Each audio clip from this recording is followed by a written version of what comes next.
එකතු වුණා. ඇත්ත වශයෙන්ම රටේ ප්‍රශ්නයක් තියෙනවා. දුප්පත් ජනතාවට ජීවත් වීමේ අයිතිය අද සම්පූර්ණ නැති වෙලා. ගෑස් ටික නැහැ, විදුලිය නැහැ, වතුර නැහැ, ඒ වගේම කඩදාසියක් නැහැ දරුවන්ට ඉස්කෝලේ යන්න.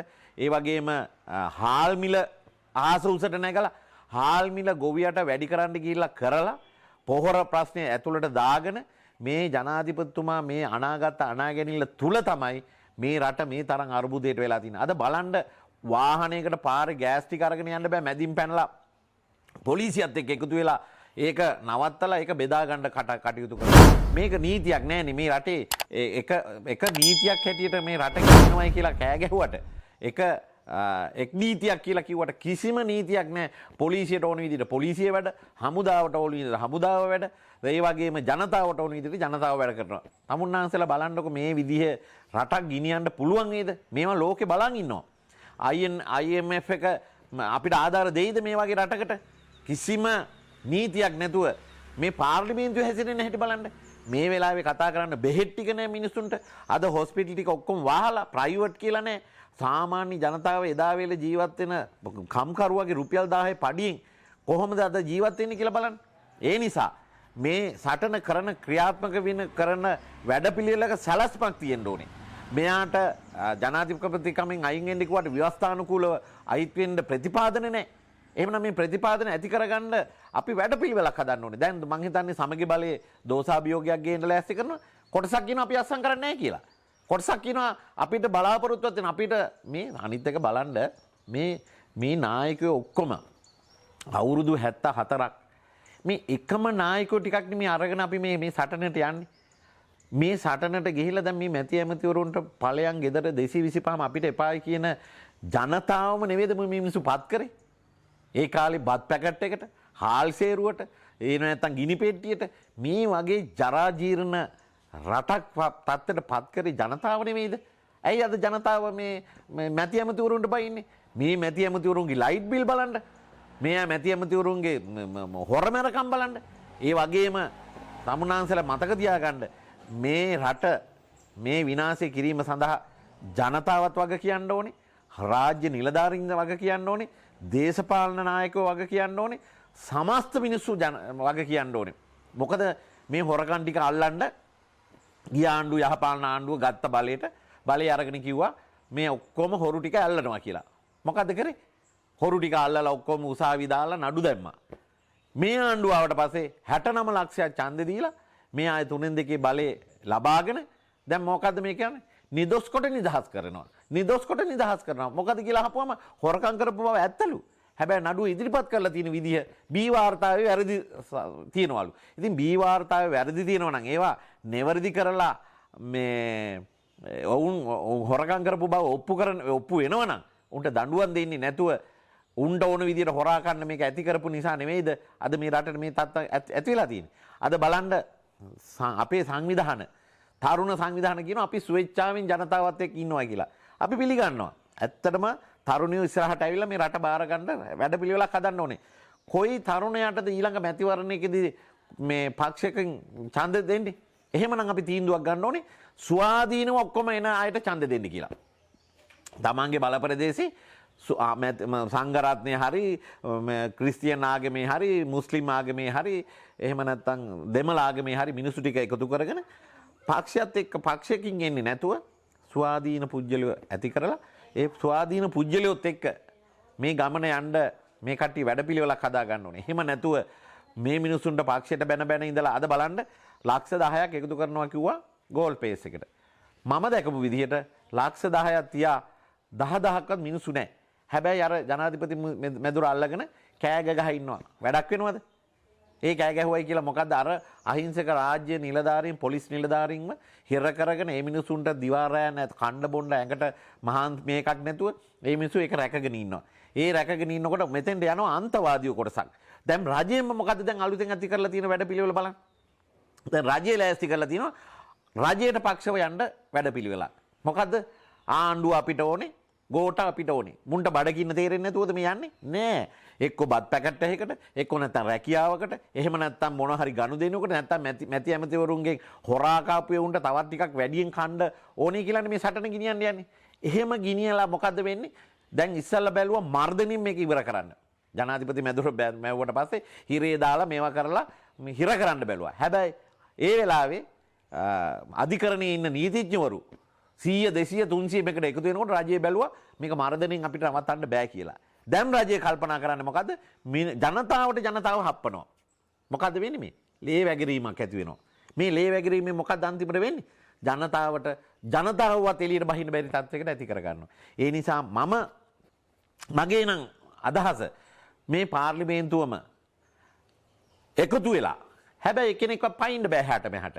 මේ පාර්ලිමේන්තුවම පිළිගන්නවා නම් මේ රජයට ගෙනියන්න බෑයි කියලා විපක්ෂයට 117 නැහැ කියලා බැන ඉන්නවට වඩා සුදුස්සෙක් ඔතෙන්ට ඇති කර ගන්න ඕනේ. මේ රටට ආධාර ලබා ගන්න පුළුවන් පිට රටට සම්බන්ධකම් තියෙන හිතවත්කම් තියෙන මොකා හරි කමන්නේ. යකෙක් හරි කමන්නේ මේ මිනිහා ඉස්සරහට දාලා ඒ මිනිස්යන්ගෙන් ගන්න ඕනේ ණය නෙමෙයි. මේ වෙලාවේ අපි ගන්න ඕනේ ආධාර. අපි මේ රටවල් වලින් ඉල්ලන්න ඕනේ අපිට මාස 6කට අවුරුද්දකට මේ ආධාර ටිකක් දෙන්න අපිට. මේ ආධාර ලබා ගැනීමට පුළුවන් දක්ෂම නායකයෙක් ඉන්නවාද රටේ? ඒ නායකයව පල්ලෙහාට දාලා අද තනි മന്ത്രിවරයෙක් හැටියට නායකයව පත් කරලා තියෙනවා. ඒ තමයි රනිල් වික්‍රමසිංහ. ඒ රනිල් වික්‍රමසිංහ මැතිතුමාව අරගෙන ඒ මිනිස්යාට ඊළඟට ආණ්ඩු පිහිටවන්න කියලා ආසාවක් ඇතිවීමක් නැතුව ඇති දැන් ඒ පුජ්‍යලයා ගෙන්නගෙන ආණ්ඩු පක්ෂෙත් විරුද්ධ පක්ෂෙත් ජනතාවට ආදරේ ඉන්න මැති ඇමතිවරු ටික එකතු වෙලා අවුරුද්දක් මේ රට පාලනය කරලා මේ බෙහෙත් ටික ගෑස් ටික විදුලිය මේ සියලු දේ ලබා දීලා ජනතාව සංසුන් කරලා ඊට පස්සේ ඕන මැතිවරණයකට ගිහලා සුදුස්සේ තෝරගන්න. එහෙම නැතුව ගෝඨා නැතුව එහෙම නැතුව මහින්ද නැතුව එහෙම නැතුව තව කවුරුවත් නැතුව මේක ගිනියනවයි කිව්වට එක එක්කෙනාගේ පුජ්‍යලික මත තුල මේ රට විනාශ කරන්න එපා. මේ රට තුල වැඩිපුරම මේ ජාතිවාදී අරවා මේව අවුස්සලා මේ රට විනාශ කරපු මේ සියලු දෙනාම මේ රටේ අරාජිකභාවයට වග කියව යුතුයි. ඒ නිසා විදේශ රටවල් වල ඉන්න ජනතාව මං හිතන්නේ අද උද්ඝෝෂණය කරනවා. සමහරුන්ට මේක ජොලියක්. සමහරු බාල් නටනවා, සමහරු සින්දු කියනවා, සමහරු ගීත ගායනා කරනවා, කවි කියනවා. ඉතින් මේ වගේ රටක් හදන්න බෑ. එහෙමනම් රටේ ඉන්න සියලුම සමස්ත ජනතාව එක මතයකට ඇවිල්ලා මේක මාධ්‍යයටත් ලොකු කාර්යභාරයක් තියෙනවා. මේ සියලු දෙනාම එකතු ඇවිල්ලා ප්‍රාදේශීය සභාවේ ඉඳන් ප්‍රාදේශීය සභාවට පැත්තක තියමු අපි. ස්වේච්ඡා සංවිධාන වල ඉඳන් මරණාධාර සමිති, ඒ වගේම මොනවාද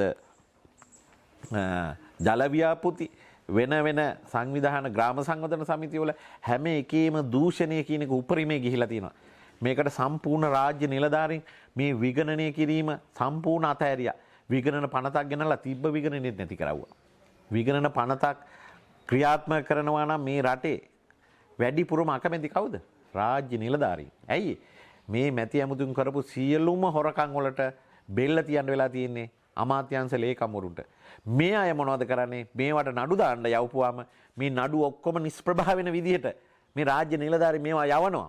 මොකද පොලිස් නිලධාරීන් මේක ඇතුළේ ඉන්නවා.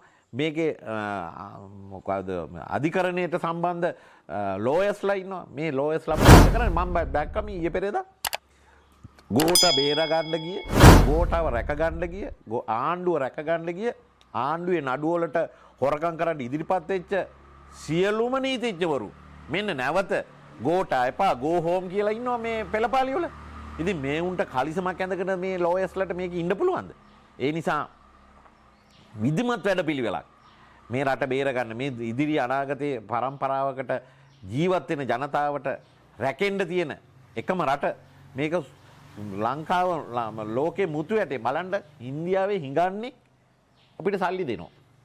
ඉන්දියාවේ හිඟන්නගේ සල්ලි ගන්න තරම් පත් වෙන්න අපි ඒ තරම් පල්ලෙහාට වැටිච්ච මිනිස්සු නෙමෙයි. රජ කාලේ මෙහෙන් දහන්නේ පිටරටවල වලට පැටවපු රටක් මේක. එදා සුද්දට දෙනකොට සුද්ද ගාව තියෙනකොට අපි ඔක්කොම බැන්න සුද්දට මේක තියෙනවා මේ රට විනාශයි කියලා. අද සුද්දගේ තේ ටිකෙන් නේද අද ආදායම උපවගන්නේ. එදා ප්‍රේමදාස මේ ඇඟලුම් කම්මල් හදනකොට ජංගි මහුවා කිව්වා. අද ඒ ඇඟලුම් කම්මල් වලින් නේද ඩොලර් ටික අපි මෙහෙට ලබා ගන්න. එහෙනම් ඒ වැඩපිළිවෙලට මතයක් හදාගෙන පිටරට ඉන්න අයටත් පුළුවන් මේකට දායකත්වයක් එන්න. මොකද්ද? තමන්ගේ දෙමව්පියන්ට දරුවන්ට මෙහෙ ඉන්න අයට තමන්ගේ ඒ පිටරටින් උපයන ඩොලර් අඩුම ගානේ 100ක් 200ක් තමන්ගේ දෙමව්පියන්ට මෙහෙට එව්වනම් ඒ ඩොලර් වලිනුත් යම් කිසි දෙයක් ගන්න පුළුවන්. හැබැයි හොරා කන්න දෙන්න හොඳ නැහැ. මේක නීතිපතිත් දැනගන්න ඕනේ. මේකෙත් කතානායක දැනගන්න ඕනේ. මේකේ ඉන්න රාජ්‍ය නිලධාරීන් බැංකුව අධිපති දැනගන්න ඕනේ වැඩපිළිවෙල. බලන්න හොරකම් කරපු කබ්‍රාල්ව නැවත දැම්ම ඇතින්ට. හොරකම් කරලා අහු වුණු මුදල් ඇමති අමාත්‍යාංශ ලේකම් එතෙන්ට දැම්මා. හොරකම් කරපේ උම්මනේ නැවත එතෙන්ට පත් කරුවේ. මේක මොකද්ද මේ එගේන්ස් එකට කරපු වැඩක් වුණා. ඒ වැඩපිළිවෙල වහාම අයින් කරලා සමස්ත ජනතාව එකතු වෙන්න තරුණ තරුණියෝ එකතු වෙන්න. හැබැයි මම තරුණ තරුණියන්ගෙනුත් ඉල්ලා සිටින තමුන්නාන්සලා ගෝඨාභය පත් වෙනකොටත් අපි සුවේච්ඡාවෙන් ඉන්නේ කියලා බීත්ති තාප ඔක්කොම ඇඳා. යුද්ධ මානසිකත්වයක් ඇති කරලා මේවා කරලා සියලු දේ කරලා අද ඒවා නිකාම ලිස්සලා ගියා. අද විදේශ රටවල් වලට යන්න තරුණ තරුණියෝ කී දෙනෙක් પાස්පෝර්ට් ඔෆිස් එකේ ඉන්නවද? රැකියා විදේශ රැකියා මධ්‍යස්ථානවල ඉන්නවද? රට අතහැරලා යන එක නෙමෙයි යුතුයකම. අපි ඔක්කොම එකතු වෙමු. අපි ඔක්කොම එකතු වෙලා මේකත් අර චිත්‍ර ඇඳපු විදිහට වගේ දිය වෙන්න යන උද්ඝෝෂණයක් කරන්න එපා. මේ රටවල් වල උද්ඝෝෂණ කරන හැටි ඉගෙන ගන්න. බලන්න YouTube වලින් බලන්න මේවා කොහොමද මේවා යවුවේ කියලා. ඒ රටවල් වල බලන්න දැන් කිසිම කරදරයක් නැතුව අච්චර හොඳට රට කරපු ඉම්රාන් ખાන්ව ආණ්ඩුව විසිරෙව්වා. අධිකරණයේ තීන්දුවක් දුන්නා නැවත පාර්ලිමේන්තුව ඇති කරන්න කියලා. පාර්ලිමේන්තුව ඇති කරපම් මොකද කරේ? දෝෂ අභියෝගය ගෙනවා. ළඟින්දර යවුවා. ඇයි මේ කට්ටියට මේක ලේසිම වැඩ ගෝටා ගෝ හෝම් කියනට වඩා මේ දෝෂ අභියෝගයට අසං කරන්නේ? එහෙම පුජ්‍යලික මතිමතාන්තර පුජ්‍යලික පක්ෂයේ ගොඩනැග ගැනීම සඳහා මේ පක්ෂ කටයුතු කරනවා නම් දුකයි මේක. මේ වැඩේ කරන්න එපා. මේ රට රක ගන්න ඕන නම් අපි පොදුවේ මා දේශපාලනඥයෙක් හැටියට හිටියට මම නම් මගේ පොදු මතයේ තියන්නේ. මට හෙට කිව්වොත් මේ පක්ෂ ඔක්කොම අතහැරලා අපිත් එක්ක එන්න මේ සටනට කිව්වොත් මම අනිවාර්යෙන් පළවෙනියට එනවා මේ රට රැක ගැනීම සඳහා. අනිත් එක මේ වෙලාවේ මම දකිනවා මේ දවස්වල හැම ප්‍රාදේශීය ලේකම් කාර්යාලයකම කෝටි ගණන් සල්ලි පොම්ප කරලා තියෙනවා මේ ජනතාවට බඩු ලබා දෙන්න. 125ක් ඒ පුජ්‍යලයා ගෙවන්න ඕනේ. ඒ පුජ්‍යලයා රාජ්‍ය සේවකයෙක්ද, පොලිස් නිලධාරියෙක්ද, එහෙම නැත්නම් දුප්පත් පිනියද කියලා නෑ. ඒ දේශපාලනයන්ට නම් කරන්න පුළුවන් මෙයාට ෆ්‍රිජ් එකක් ඕන නම් ෆ්‍රිජ් එකක් දෙන්න කියලා. මෙයාට ලයිට් එන්ජින් එකක් ඕන නම් ලයිට් එන්ජින් එකක් දෙන්න පුළුවන්. 125ක් දුන්නවා 175ක් මේකෙන් දෙනවා. ඒකෙන් මොකද කරන්නේ? ඒ රාජ්‍ය නිලධාරීන් තමන්ගේ කමිෂන් එක ගන්නවා. මොකද්ද මේ ටෙන්ඩර් මොකද්ද ප්‍රසම්පාදන මේවකට ගන්නෙ? හොඳම බඩුව ගන්නවා කියලා ජපන් මිල ගන්න ගන්නෙ. හැබැයි දෙන්නේ චීන බඩුව. ආයි කවුද ගිහින් මේක බලන්නේ? කොහෙද බලන්නේ? මරාධාර සමිතිය වලට දීලා තියෙන ද්‍රව්‍ය සහ උපකරණ දිහා බැලුවොත් මේ රට නැවත ඒවා විකුණලා මේ රට ගොඩට ගන්න පුළුවන්. ඉතින් මේ වගේ වංචා දූෂණ කරන්නේ නැතුව දැන් මේ වෙලාවේ සංවර්ධන වැඩ වලට යොදාලා තියෙන මුදල් ටික ඔක්කොම නවත්තලා අවුරුද්දක් මේක රැක ගැනීම සඳහා අපි ජනතාවට සහන දෙන වැඩපිළිවෙලක් මේක ඇති කරා නම් මං හිතනවා මේ රට ගොඩනගන්න පුළුවන් වැඩපිළිවෙලක් කරන්න පුළුවන්. ජනාධිපතිතුමාට දැන් මං දැක්කා ඊයේ පෙරේදා තියෙනවා ජනාධිපතිතුමාට උපදෙස් දුන්නා වැරදි නිලධාරීන් කියලා. ජනාධිපතිතුමා අවුරුදු ගාණක් හමුදා පාලනයක් කරපු පුජ්‍යලෙක්. මේ රටේ යුද්ධයක් කරනකොට ඒ වැඩපිළිවෙලට දායකත්වයක් කියලා පුජ්‍යලෙකුට ආයේ වෙනම උපදෙස් දෙන්න කණ්ඩායමක් ඕනේ නැහැ. මේ පාලනය සාමාන්‍ය මිනිහෙකුට කරන්න පුළුවන්. මේ කඩයක් කරනවා වගේ වැඩක් නෙමේක. ඒ නිසා සියලු දෙනා එකතු වෙන්න. එහෙම නැතුව අතන උද්ඝෝෂණයක් තියලා මෙතන මිනිහෙකුට ගහලා අතන මිනිහෙක් මැරුණා කියලා මේක මේවා කරලා තවත් අරාජික කරන්න නැතුව මිනිස්සුන්ට හාල් ටික අඩුවට දෙන්න බලන්න. බලන්න ඩඩ්ලිව මෙල්ල කරගන්න බැරි වුණානේ මේ ආණ්ඩුවට. හැබැයි ජනතාව මෙල්ල කරන්න කඳුළු ගෑස් ගන්නවා. ජනතාව මෙල්ල කරන්න හදිසි නීතිය පාවිච්චි කරනවා. අර ඩඩ්ලිව මේ පාර්ලිමේන්තුවේ ඉන්න ඇමති කෙනෙක්ගේ තියෙනවා හාල් මොලවල් ඒවල් අරගෙන අඩුවට දෙන්න ලෑස්ති කරේ නැහැ. ඉතින් කොහොමද අපි මේව කරන්නේ? 7:25ට සීනි ගෙනාපු ඒවා මේවා පුරවලා තියෙනවා ගබඩාවල. මට මේ ඊයේ පෙරේදා මේ පුඩ් සිටියක් කරන මහත්මිය කිව්වා. ඒ මහත්මයාගේ ඩ්‍රයිවර් කිව්වේ මට ලොකු අක්කර 10 15 ගබඩා තියෙනවලු. ඒ වගේ බඩු පුරවලාලු. අද ලොකු මුදලාලිට තමයි මේකේ වාසිය ඇවිල්ලා තියෙන්නේ. මොකද අද මිල පාලනය කළා පාවෙන්න ඇරලා. අද හාල් ගත්ත මිනිහට දැන් බලන් හිටන්න අවුරුද්ද වෙනකොට හාල් කිලෝ එක රුපියල් 300ට යනවා. කාටද මේකේ ලාභය යන්නේ? අර මුදලාලිට. එතකොට මේ මුදලාලි ලාභය ලබනවා දුක් විඳින්නේ කවුද? ජනතාව. ඉතින් ඇයි මේක හමුදාව පාලනයක් හරි මොන පාලනයක් හරි දාලා මේ ජනතාවට අවශ්‍ය මේ අවුරුද්දට වෙන මොනවත් එපා මේ තව දවස් 2යි 3යි තියෙන්නේ. මේ අවුරුද්දට කන්න දෙන්න වැඩපිළිවෙලක් හදන්න බැරි ආණ්ඩුවක් මොකටද අපිට? ආණ්ඩුවක් තියෙන්නේ මොකටද? ආණ්ඩුව තියෙන්නේ ජනතාවගේ නීතිය ආරක්ෂාව ඒ වගේම ඒ මිනිසුන්ගේ ඕන එපාකම් හරි ගස්සලා දෙන්න. සෞඛ්‍ය පාසුකම් ටික හරි ගස්සලා දෙන්න. මේ කිසි දෙයක් අද මේ ජනතාවට හදලා දීලා නැහැ. අද බලන්න ඉස්පිතාලයකට ගිහිල්ලා පැනඩෝල් පෙත්තක් හොයාගන්න තියෙනවද? අද ඉස්පිතාලෙට ගිහිල්ලා අර ස්ටෙන්ටර් මේකක් ගන්න තියෙනවද? හැබැයි ජේඑම් එක එදා කෑ ගැහුවා පඩි වේවුනේ කියලා. දැන් අද කෑ ගන්නවා බෙහෙත් ඕනි කියලා. එද ජේඑම් එක මේ ටීසලා දන්නේ නැද්ද මේවා? එතකොට මහ බැංකුවේ අධිපති මේවා දන්නේ නැද්ද ඩොලර් ප්‍රශ්නයක් තියෙනවා කියලා? එදා හිටපු ඇමති මුදල් ඇමති මේවා දන්නේ නැද්ද? එහෙනම් මේ අය මේවා දැනගෙන මිනිස්සුන්ව රවට්ටලා වහගෙන තමයි මේ ගමන ගියේ.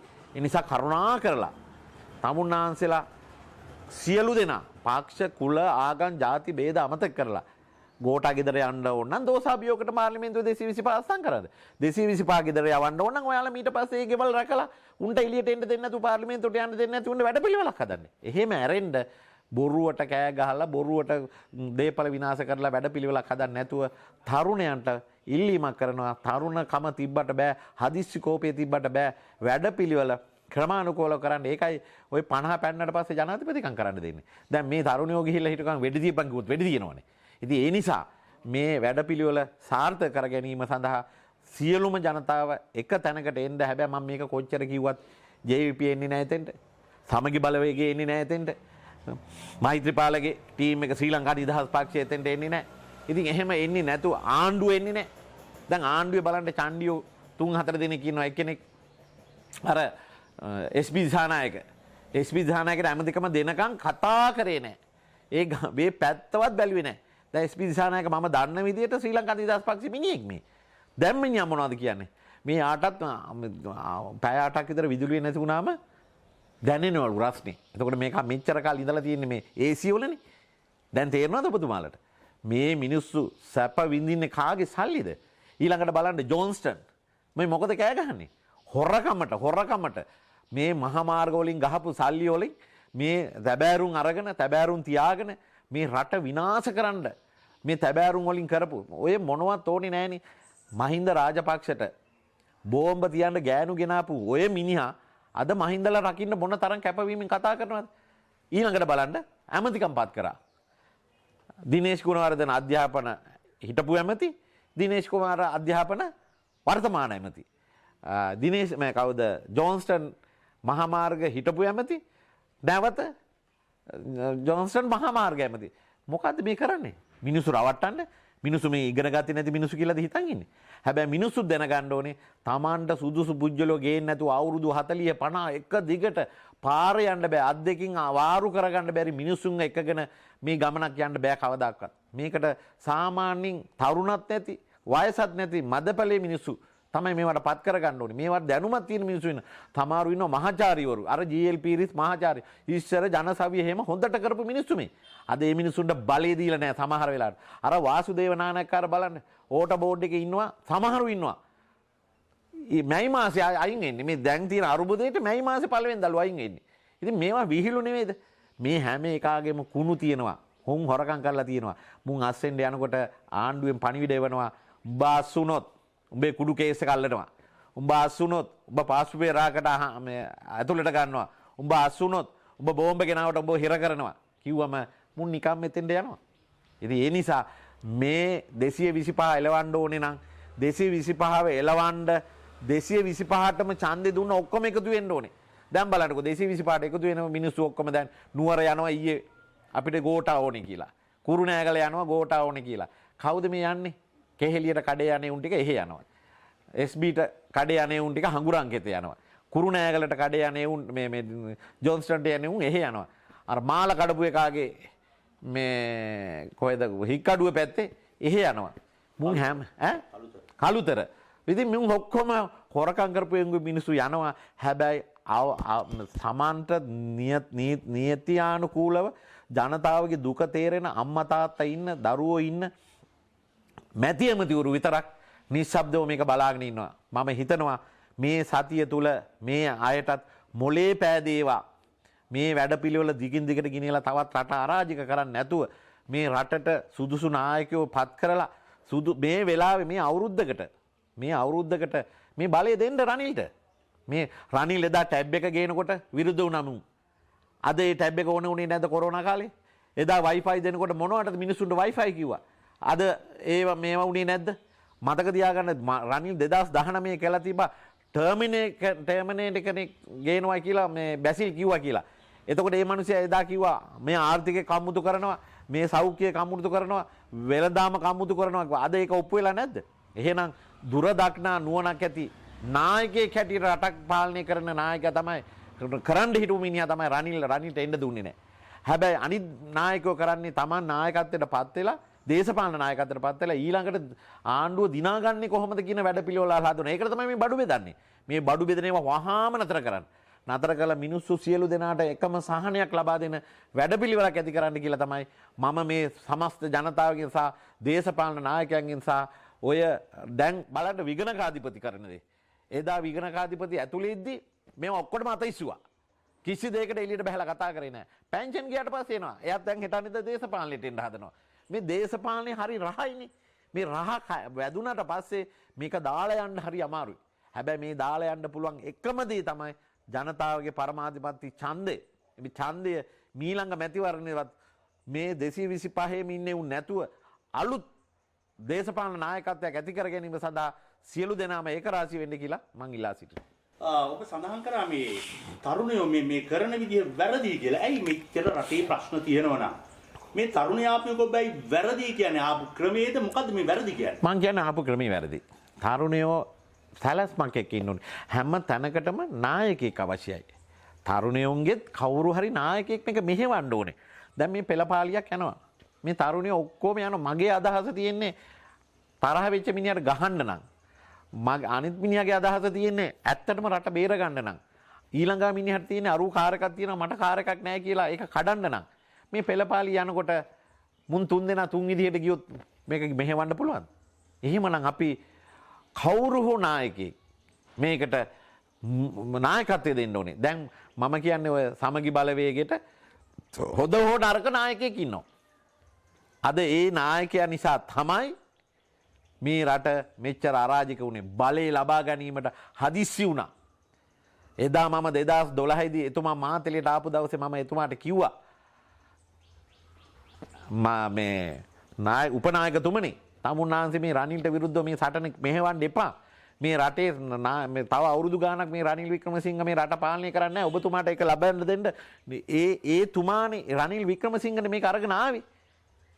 මෙයාට මේ දෙවෙනි නායකත්වයේ දුන්න ජේෂ්ඨය ඔක්කොම පහු කරලානේ. එතකොට එදා දෝෂාභියෝග වෙලාවේ තමන්ගේ තාත්තට උදව් කරපු මිනිහට පයින් ගහන්න තරම් ಗುಣමක වුණා නම් මේ නායකයා මේ රටේ මිනිහට ගහන්න එච්චර මේ වෙන්නේ නැද්ද? දැන් බලන්න මේ රටේ 69 ලක්ෂයක් ඡන්දෙ දුන්න ගෝඨාභය රාජපක්ෂ නෙමෙයිද මේ මිනිසුන්ගේ දුක නොතේරගෙන මේ පොළු මේවා කියලා අඬ දෙන්නේ මේ මිනිසුන්ට කඳුළු ගෑස් ගහපන් ගල් ගහපන් වෙඩි තියපන් කියලා අඳුගස් දෙන්නේ කවුද මේ 69 ලක්ෂයක් ඡන්දෙ දුන්න ජනාධිපති විජ්ජ පුජ්‍යලයා නෙමෙයිද? ඒ නිසා මේ නායකයෝ හැම වෙලෙම තේරුම් ගන්න ඕනේ Tamanට බලය ලැබෙනකන් ඉන්න කියලා. එදා එයාගේ මං අහනකොට එයාගේ වයස 45යි. එයාගේ පියා ආර් ප්‍රේමදාස මැතිතුමා බලයටපත් උනේ 65න්. එතකොට අවුරුදු 20ක් තියෙනවා. නිකන් ගණන් හදලා බලන්න මෙයාට 2025 යන්න තියෙන තැන අද බලන්න මේ විපක්ෂය හරි ශක්තිමත් විපක්ෂයක් නම් 43 සේනාංකයක් කියලා තියෙනවා. සරත් පොන්සේකා වෙනම ගමනක් යනවා. කවුද මේ චම්පි 43 වෙනම සේනාංකයක් යනවා. අර කවුද අපේ බදුල්ලේ මන්ත්‍රීතුමා හරෙන් වෙනම සටනක් වෙන ඒ හරෙන් සාමාන්‍ය වෙලාවේ ජනතාව පැත්තේ ඉන්නවා සමහර තැන්වලදී අපි දැකලා තියෙනවා. ඉතින් එයා වෙනම සටනක් යනවා. ඉතින් මේ සටන් ක්‍රියාත්මක කිරීමේදී මේ විපක්ෂය කොහොමද අපි එකතු කරන්නේ? ඒ ASCII බලන්න දෙමළ සංධානයේ ඒ වාසිත් එක්ක එයාලා මේ බලය බෙදීමේ සටන ක්‍රියාත්මක කරන මෙතන මේ ඛණ්ඩ වෙලාවේ බලය බෙදීමක් අවශ්‍යතාවයක් නැහැ මේ වෙලාවේ. මේ කට්ටිය සියලු දෙනා මේක එකමුතු වෙනක් නැතුව අපි කොහොමද යන්නේ? ඒ නිසා තමයි මම කිව්වේ තරුණයෝ මේකේ අණ දෙන්න ඕනේ මේ පක්ෂ නායකයන්ට මේ පක්ෂ නායකයෝ කැඳව ගන්න ඕනේ තරුණ පිරිසක් එකතු වෙලා මේ විශ්වවිද්‍යාල තරුණයෝ ඉන්නවා වෙනම උගත් තරුණයෝ ඉන්නවා මේ වෙන දැනුම තියෙන තරුණයෝ ඉන්නවා මේ කට්ටිය අඳ ගහලා දෙන්න ඕනේ මේ ප්ලෑන් එකක් මේ ආණ්ඩුවට මේක කරන්න බැරි නම් මෙන්න මේ දේ කරපන් කියලා කවුරුවත් කියන්නේ නැහැ නේක කිසිම කෙනෙක් කියන්නේ නැතුව මේ තරුණයෝ ආය මොකද්ද මේ ගිනියන්නේ ආය 89 88 කාලෙටද මේ ගේන්න හදන්නේ මේ ලේ වැගිරීමක් හෙට අනිද්දාට වෙනවා මේක කරන්නේ ආණ්ඩුවමයි හොඳට මතක තියාගන්න මේ ආණ්ඩුවේ මිනිසුයි විරුද්ධ පක්ෂ මිනිසුයි තරුණයෝ පිරිසුයි එකට එක හප්පනවා හප්පලා මේ වගේ මේවා දානවා අර පාස්කු පෙරහරේ වගේ මේක කරේ අහවලා මේක කරේ අහවලා මේක කරේ අහවලා කියලා ඉතින් එහෙම තත්යකටපත් වෙන්න ඕනේ නැහැ මේ වෙලාවේ අපි මේ තරුණයෝ රැක ගන්න ඕනේ මේ තරුණයන්ගේ ජීවිත අපි රැක ගන්න ඕනේ විශේෂයෙන් විශ්වවිද්‍යාලයේ තරුණයෝ මේ කට්ටියට වියදම් කරන්න දෙමව්පියෝ මොන තරම් දුකක් වින්දාද අද ඒ දරුවන්ගේ අම්මා අප්පා බඩකින්නේ කෑ ගහනවා අර ඉස්සර මේ හොස්ටල් ගාස්තුව එවන්න රුපියල් 1000 කුලී වැඩ කරලා එවන්න අද තියෙනද මිනිස්සුන්ට තත්ත්වයක් ඒක නෑ ඒ නිසා තමයි මම කිව්වේ තරුණයෝ පටන් ගන්න ඕනේ මේක මුලක් අරගන්නේ නැතුව අගක් මුලක් නැතුව සටනක් මෙහෙवला කවදාකවත් ජයග්‍රහණය කළා නැහැ විදේශ රටවල් වල මේ නායකයෝ ඒ වෙලවපු ක්‍රමේ හොයා ගන්න ඕනේ මේවා මේ ගෙවල් ගිනි තියලා කඩපියුජල නෙමෙයි සම්පූර්ණ මං කියන්නේ මේකට මූලිකත්වයේ ගන්න ඕනේ එදා මේ රටවල් මේවා බොරු කියලා හරි ඇත්ත කියලා හරි මේ රට විනාශ කරන්න මේ තත්ත්වයට ගේන්න අපේ සංඝරත්නයත් වගේ කියන්න ඕනේ මේකට ගලබොඩ ආච්චේ නාරසාර හාමුදුරුවෝ දැන් කෝ දැන් එතුමා ජනාධිපති උපදේශක දැන් සද්ද නැහැ කෝ අපේ ත්‍රිනිකායක නායක හාමුදුරුවෝ ඒ හාමුදුරුවෝ දැන් එළියට එන්න ඕනේ ඒකලා සියලුම ආගම් වල නායකයොත් එක්ක එකතු වෙලා මේ නායකයන්ට අඬ ගහලා කියන්න ඕනේ මේ තරුණියෝ බේර ගැනීම සඳහා එකතු වෙන්න. එහෙම නැත්නම් මේ තරුණියෝ යන්න ඕනේ ඒ හාමුදුරුවෝ ඒ ආගමික නායකයෝ එක ගිහිල්ලා මේ සටන මෙහෙවන පිළිවෙල උපදෙස් ලබා ගන්න ඕනේ. එහෙම කරලා ගියොත් මේ තරුණයන්ට මේ රට රැක ගැනීමට පුළුවන් වෙයි. ඒකයි මම ඇත්තටම කිව්වේ තරුණයන්ගේ සටන අව탁සේරු කරා නෙමෙයි. සටන හරි. හැබැයි සටන ක්‍රියාත්මක කිරීමේදී අපි පසුබහින වෙලාවල් තියෙනවා. අපි හතුරාගේ තරම දැනගෙන පසුබහින්න ඕනේ. හතුරාගේ තරම දැනගෙන ඉදිරියට යන්න ඕනේ. මේ යන හැම තැනදීම මොලේ පාවිච්චි කරන්න ඕනේ. මොලේ පාවිච්චි නොකර අපි සටනකට ගිහිල්ලා අන්තිමට ඇති දෙයක් නැති වුණා. දැන් මොකද මේ කරන්නේ? මේ ආණ්ඩුව කරන්නේ මේ සටන බාල්දු කරනවා. මේ එක තැන් වලින් බාල්දු කරනවා. මොකද ගොවිය වනවා ගොවි ප්‍රශ්නේ මේවා කරන්න. ඇත්ත වශයෙන්ම සියලුම දේවල් නවත්තලා මේ කටට පල්ලවෙනියෙන්ම කරන්න තියෙන්නේ ලංකාවට දිගටම විදුලිය ලබා දීම. මේ විදුලිය ලබා දුන්නම අනිත් සංවර්ධන කටයුතු ගොඩාක් දේවල් සාර්ථක කරගන්න පුළුවන්. විදුලිය ලබා ගන්න දැන් නැතුව මේ රට තවත් අරාජික වෙනවා. බලන්නකෝ මේ අද ජීවත් වෙන මිනිහට කිසි දෙයක් කරගන්න බෑනේ. ටියුෂන් ක්ලාස් එකක් කරන්න බෑ. කර්මාන්තයක් කරන්න බෑ. ක්ලාස් එකක් කරන්න බෑ. එතකොට මොකද්ද කරන්න පුළුවන් බලන්නකෝ විදුලිය නවත්තපුවම. කෑම බීම සුරක්ෂිතව රැක ගන්න බෑ. එහෙමනම් නැව් 10ක් හරි ගෙනල්ලා පාරේ යන වාහන හරි නවත්තලා ඉස්සලා විදුලිය ලබලා දෙන්න ඕනේ. ඊළඟට හැම මිනිසයාටම ඔය කොළඹ ඉන්න තට්ටු වල ඉන්න මිනිසුන්ට ගෑස් නැත්තම් විදුලිය නැත්තම් කොහොමද ජීවත් වෙන්නේ? ඒ මිනිසුන්ට ඒ විදුලිය ලබා දීමත් ගෑස් ලබා දීම ඊළඟට ගෑස් ටික ලබලා දෙන්න ඕනේ. ඊට පස්සේ තමයි අනිත් මිනිසුන්ට අවශ්‍ය ආන්පාන ටිකට වැඩපිළිවෙලක් හදන්න ඕනේ. ඊළඟට ආහාර ද්‍රව්‍ය ටික විශේෂයෙන් හාල් පොල් සීනි කරවල පරිප්පු 500කින් පුළුවන් ද මේ සතොසකින් පරිප්පු 500ක් අරගෙන අවුරුද්දක් ගෙවන්න. පවුලේ 10 දෙනෙක් හිටියොත් කොහොමද මේ කියලා නිකන් හිතලා බලන්න. ඒකෙත් ගසා කරනවනේ. මේ අපි දන්න විදිහට ඒක තොග පිටින් මුදලාලට විකුණනවා. මේ සතොසේ 190ක් අපි දැකලා තියෙන ඒවා තමයි තොග පිටින් විකුණනවා. ඊළඟට බලන්න ওই නිපුණ හාල් ගේන මිනිස්සුන්ගේ පරණ ස්ටොක් එක තියෙනවා. ඒකේ අර සීල් එක ගලවලා අලුත් සීල් එකක් අලවනවා. Expire date. ඒව බලන්න කෝ පාරිභෝගික මේව එක. ඔයා දැකලා තියෙනවද පාරිභෝගික අධිකාරියක් ආණ්ඩුවට පක්ෂව වැඩ කරනවා? ජනක රත්නායකද කවුද කියන්නේ? මිනිහනේ මේ විදුලිය කපන එක තීන්දුව කරන්නේ. මිනිහා මේ අපේ වෙනුවෙන් සටන් වදින්න ඕන මිනිස්සයා මිනිහා තමයි තීන්දුව කරන්නේ මේ විදුලිය කපනවා කියලා. ඉතින් ඒ වගේ පිරිසක වැඩපිළිවෙල දැනුම ලබාගෙන තමයි තරුණයෝ යන්න ඕනේ. සමහර තරුණයෙක් පැත්තකට අඬගාලා අහන්න ඔයා මොකටද මේ සටනට ආවේ කියලා. මිනිස්සු වෙන විදිහට ආපු නිසා මාත් ආවා කියයි. එහෙම නැතුව මේවා නිකන් ඔහෙ ඉන්නම් පාලේ ගිහිල්ලා අවුස්සලා ගහගෙන ලේ හලාගෙන ඒක තමයි සාමාන්‍යයෙන් දේශපාලන සටන දිනන්නේ. මිනිහෙක් මැරෙන්න ඕනේ, තුවාල වෙන්න ඕනේ, ලේ හැලෙන්න ඕනේ. ඒක තමයි පෙළපාලි. හැබැයි ගිය පාර පළවෙනි වතාවේ ජනාධිපති මැදුර වට කරනකොට පෙළපාලිකාරෝ පරාදයි. ජනාධිපතිවරයාට ඕනම බයිලා නටන්න කියලා කරපාගෙන හිටියා. කවුරු හරි මෝඩ උපදෙසක් දුන්නා. ඊට පස්සේ ගහන්න පටන් ගත්තා.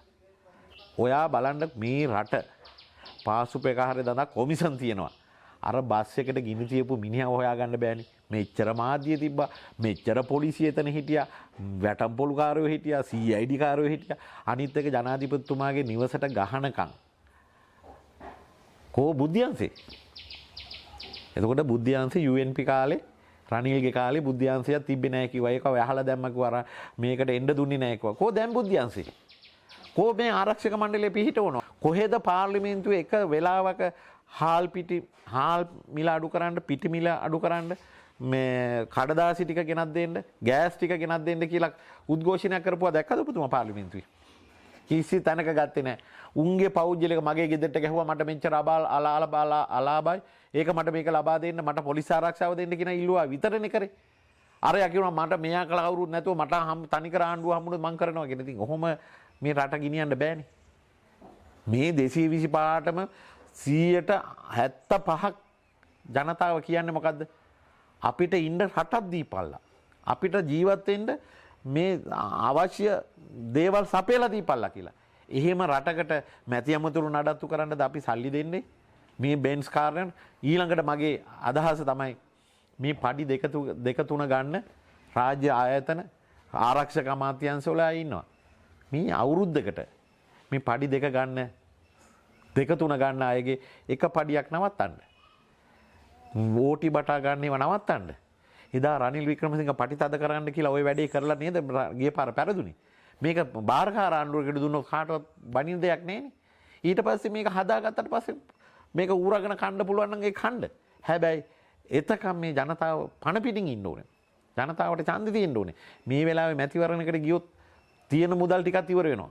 ඉතින් ඒ වැඩපිළිවෙල සාර්ථක කර ගැනීමට තරුණයන්ගේ සහාය ගන්න ඕනේ ක්‍රමානුකූල. තරුණයන් මෙහෙවන්න නායකයෙක් ඉන්න ඕනේ. අඩුම ගානේ විශ්වවිද්‍යාලය ආචාර්යවරුවත් එකතු වෙන්න මේකට. එකතු වෙලා මේක මෙන්න මේ විදිහටයි අපි මේ ගමන යන්න ඕනේ කියන එක උගත් නූගත් ඔක්කොම එක මතපට ගේන්න කියන එක තමයි මම මේ තරුණයන්ගෙන් ඉල්ලන්නේ. හොඳයි මේ වෙලාවේ මේ අරගලයේ කෙලින්ම ගියේ ලොකුම තැනුර ගහන්න.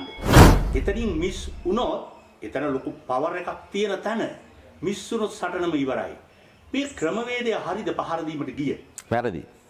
ඔබ කියන්නේ මොකද්ද කරන්න ඕනේ? මම කියන්නේ පල්ලෙහා ප්‍රාදේශීය සභා මට්ටමේ ඉඳගෙන ඒ മന്ത്രിවරුන් තමයි මේ ලොකු උන්ට කඩේ යන්නේ. දෙපැත්තෙම තුන් පැත්තෙම අපිත් එහෙමයි. අපි තමයි බොරු පොරොන්දු දීලා මහජනයා මුලින්ම රවට්ටන්නේ.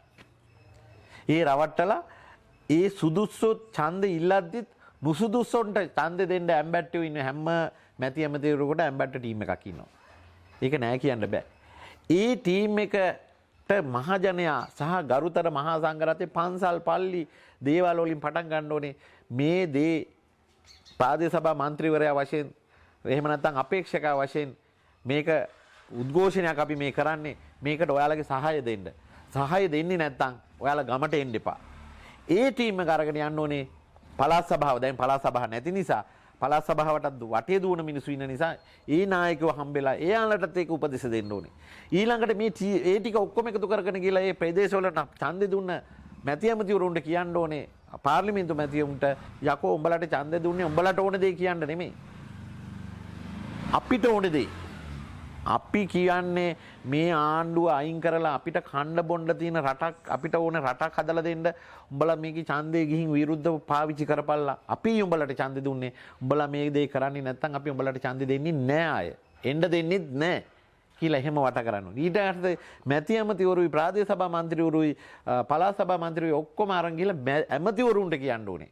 උඹලා කැබිනට් එකේ ඉඳගෙන මේ සටන කියපම් මේ ගෝඨාභයට හරි මොකාට හරි කියපම් මේක දැන් මිනිස්සු උරණ වෙලා ඉන්නේ. ඒක නිසා එක්ක අපි මේක දාලා යන්. එහෙම නැත්නම් මේකට සාහන වැඩපිළිවෙලක් සුදුස්සෙන් පත් කරගෙන අපි මේක ජාත්‍යන්තර මට්ටමට විශ්වාස කරන රටක් හදන්න අපි එකතු වෙමු කියලා.